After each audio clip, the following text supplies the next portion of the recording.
پوری ویڈیو دیکھ لے۔ عمل کی اجازت تو آپ کو ویسی ہی ہے، جو ویڈیو دیکھیے گا اس کو اجازت تو ہے، لیکن آپ لوگ مکمل ویڈیو دیکھیے تاکہ آپ کو ایک ایک بات سمجھ میں آ سکے۔ ایک مرتبہ سب سے پہلے جب بھی یہ وظیفہ پھلنے لگے سکون سے بیٹھ جائے، ایک دن میں انشاءاللہ اللہ پاک نے چاہا تو آپ کو خود نتیجہ نظر آئے گا۔ سب سے پہلے کوئی ثابت درود پاک پھل لے۔ جمعہ کا دن ہفتے کے ساتھی دنوں میں سب سے زیادہ افضل اور مبارک دن ہے۔ خصوصی طور پر رسول اکرم صلی اللہ علیہ وسلم پر درود بھیجنے کی کچھ اور ہی فضیلت ہے۔ بلا شبہ درود شریف ایک فضیلت والا عمل ہے۔ اللہ رب العزت نے جو مقام حضور علیہ السلام کو عطا فرمایا ہے، اتنا مقام کسی اور کو نہیں بخشا۔ اللہ تعالی نے جہاں پر آپ صلی اللہ علیہ وسلم کو اور خصوصیات سے نوازا، وہیں پر ایک خاصیت جو صرف آپ صلی اللہ علیہ وسلم کے ساتھ یہ خاص ہے، وہ درود شریف ہے۔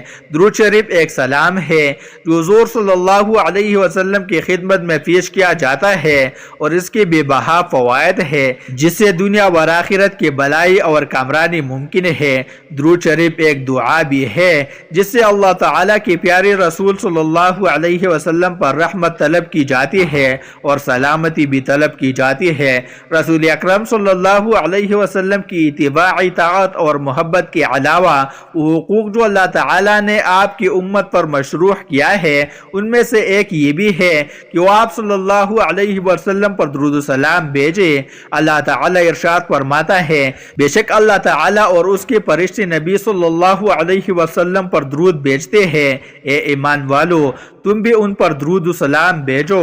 رسول اللہ صلی اللہ علیہ وسلم نے فرمایا، بہترین دن جس میں سورج طلوع ہوا جمعہ کا دن ہے۔ اسی دن حضرت آدم علیہ السلام پیدا کیے گئے، اسی دن جنت میں داخل کیے گئے، اسی دن جنت سے نکالے گئے، اور اسی دن قیامت قائم ہوگی۔ نبی اکرم صلی اللہ علیہ وسلم نے ارشاد فرمایا، تمہاری دنوں میں سب سے افضل دن جمعہ کا ہے، اس دن کثرت سے درود پڑھا کرو کیونکہ تمہارا درود مجھے پہنچایا جاتا ہے۔ ایک اور حدیث میں ہے کہ نبی اکرم صلی اللہ علیہ وسلم نے ارشاد فرمایا، جمعہ کے دن اور جمعہ کی رات کثرت سے درود پڑھا کرو، جو ایسا کرے گا تو میں قیامت کے دن اس کی شفاعت کروں گا۔ سیدنا عبداللہ بن مسعود رضی اللہ تعالی عنہ سے مروی ہے کہ رسول اکرم صلی اللہ علیہ وسلم نے فرمایا، قیامت کے دن سب سے زیادہ مجھ سے قریب وہ لوگ ہوگے جو سب سے زیادہ مجھ پر درود بھیجتے ہیں۔ ایک سائل حضرت علی رضی اللہ تعالی عنہ کے پاس آیا اور عرض کی کہ مجھے کچھ دیجیے، میں تنگ دست ہوں۔ حضرت علی رضی اللہ تعالی عنہ کے پاس اس وقت دینے کے لیے کوئی اور چیز نہ تھی۔ آپ نے 10 بار درود پڑھ کر سائل کی ہتھیلی پر پونک مار کر فرمایا، ہتھیلی بند کر دو۔ سائل نے باہر جا کر جب ہتھیلی کھولی تو سونے کی دیناروں سے بھری پڑی تھی۔ سیدنا ابو ہریرہ رضی اللہ تعالی عنہ کہتے ہیں کہ رسول اکرم صلی اللہ علیہ وسلم نے فرمایا، میرے قبر کو عبادت گاہ نہ بناؤ اور مجھ پر درود بھیجو، بلا شبہ تمہارا درود مجھ تک پہنچ جاتا ہے چاہے تم جہاں رہو۔ سیدنا علی بن ابی طالب رضی اللہ تعالی عنہ سے روایت ہے کہ رسول اکرم صلی اللہ علیہ وسلم نے فرمایا، حقیقی معنوں میں بخیل وہ شخص ہے جس کے پاس میرے نام کا تذکرہ ہوا لیکن اس نے مجھ پر درود نہیں بھیجا۔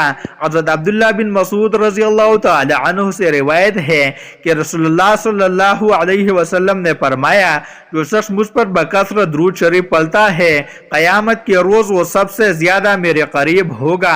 اس لیے ہر مسلمان کے لیے ضروری ہے کہ وہ رسول اکرم صلی اللہ علیہ وسلم کا نام مبارک سن کر کم از کم صلی اللہ علیہ وسلم کہے۔ تو ناظرین، وظیفہ شروع کرنے سے پہلے ایک مرتبہ درود پاک پڑھ لے، درود ابراہیمی پڑھ لے، صلی اللہ علیہ وسلم پڑھ لے، یا صلی اللہ علی محمد پڑھ لے، یا جو درود پاک پڑھنا چاہے آپ لوگ ایک مرتبہ درود پاک بھی پڑھ لے، ایک مرتبہ میرے ساتھ بھی پڑھ لے تاکہ ثواب ہو۔ اللہم صلی علی محمد وعلى آل محمد كما صليت على إبراهيم وعلى آل إبراهيم إنك حميد مجيد۔ اللہم بارک علی محمد وعلی آل محمد کما بارکت علی ابراہیم وعلی آل ابراہیم انک حمید مجید۔ سب سے پہلے درود پاک پڑھنے کے فوراً بعد ایک مرتبہ بسم اللہ الرحمن الرحیم پڑھ لے، اور اب آپ کو کیا پڑھنا ہے؟ اب سورہ کوثر پڑھ لے، انا اعطیناک الکوثر فصل لربک وانحر ان شانئک هو الابتر۔ اب دوبارہ سے آپ کو دوسری مرتبہ بسم اللہ الرحمن الرحیم پڑھ کے دوسری مرتبہ آپ کو سورہ کوثر پڑھ لینی ہے۔ 2 مرتبہ سورہ کوثر آپ نے پڑھ لی، اب تیسری مرتبہ آپ کو یہ عمل کرنا ہے۔ جب 3 مرتبہ سورہ کوثر پڑھ لے تو اس کے بعد آپ کو ایک وظیفہ پڑھنا ہے۔ یہ وظیفہ آپ لوگوں کو اپنے اسکرین کے اوپر بھی دیکھیے گا، یہ وظیفہ ہے۔ اس کو کتنی بار پڑھنا ہے؟ اس وظیفے کو پڑھنے کے لیے اپنے ہاتھوں میں ایک تسبیح پکڑ لے، اگر تسبیح موجود نہ ہو تو سیدھے ہاتھ پر اس وظیفے کو پڑھنا شروع کر دے۔ سیدھے ہاتھ کی پہلی انگلی پر آپ کو ایک مرتبہ پڑھنا ہے حسبنا اللہ و نعم الوکیل، پھر دوسری بار پڑھے سیدھے ہاتھ کی پہلی انگلی پر ہی حسبنا اللہ و نعم الوکیل، پھر سیدھے ہاتھ کی پہلی انگلی پر تیسری مرتبہ پڑھے حسبنا اللہ و نعم الوکیل۔ 3 مرتبہ آپ کو سیدھے ہاتھ کی پہلی انگلی پر یہ وظیفہ پڑھ لینا ہے۔ جب پڑھ لے تو اس کے بعد آپ کو کیا کرنا ہے؟ ایک مرتبہ بسم اللہ الرحمن الرحیم پڑھ کے سورہ کوثر پڑھ لینی ہے۔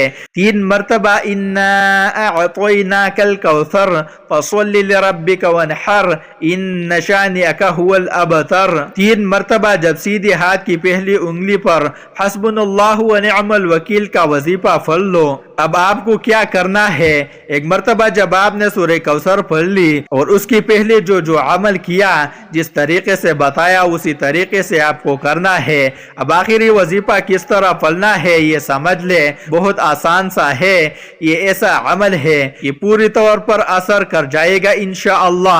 اور آخر میں کیا کرنا ہے یہ سمجھ لے، وہ وظیفہ آپ کو اپنے سیدھے ہاتھ پر ہی پڑھنا ہے۔ سیدھے ہاتھ کی دوسری انگلی پر آپ کو یہ وظیفہ پڑھنا ہے۔ ایک مرتبہ پڑھے اللہ الصمد، سیدھے ہاتھ کی دوسری انگلی پر بتا رہا ہوں، پھر اسی انگلی پر دوسری انگلی پر آپ لوگ دوسری بار پڑھے اللہ الصمد، پھر آپ لوگ تیسری بار پڑھے اللہ الصمد۔ اپنے سیدھے ہاتھ کی دوسری انگلی پر آپ لوگوں کو 3 مرتبہ اللہ الصمد کا وظیفہ 3 مرتبہ پڑھ لینا ہے۔ اب آپ کو کرنا کیا ہے؟ آخر میں یہ سمجھ لے، آخر میں آپ کو دوبارہ سے ایک مرتبہ بسم اللہ الرحمن الرحیم پڑھ کے اس کے بعد آپ کو سورہ کوثر آخر میں بھی ایک مرتبہ لازمی پڑھ لینی ہے، اور ایک مرتبہ جو درود پاک آپ نے شروع میں یعنی وظیفہ شروع کرتے وقت پڑھا تھا وہی درود پاک آپ کو آخر میں بھی پڑھنا ہے۔ اور درود پاک پڑھنے کے بعد اپنے دونوں ہاتھ دعا کے لیے اٹھا لینے ہیں۔ جو آپ کی حاجت ہو، جس کے لیے آپ نے یہ وظیفہ پڑھا ہو، جو مرادیں ہو، جو پریشانیاں ہو، ان کے لیے اللہ پاک سے آپ کو خوب دعا مانگ لینی ہے۔ انشاءاللہ آپ کی تمام حاجات پوری ہوگی۔ ناظرین، گزارش ہے کہ اللہ تعالیٰ کے 99 ناموں میں سے کوئی ایک نام کمنٹس میں لکھ کر ضرور شیئر کرے۔ اللہ ہم سب کا حامی و ناصر ہو، آمین ثم آمین برحمتک یا ارحم الراحمین۔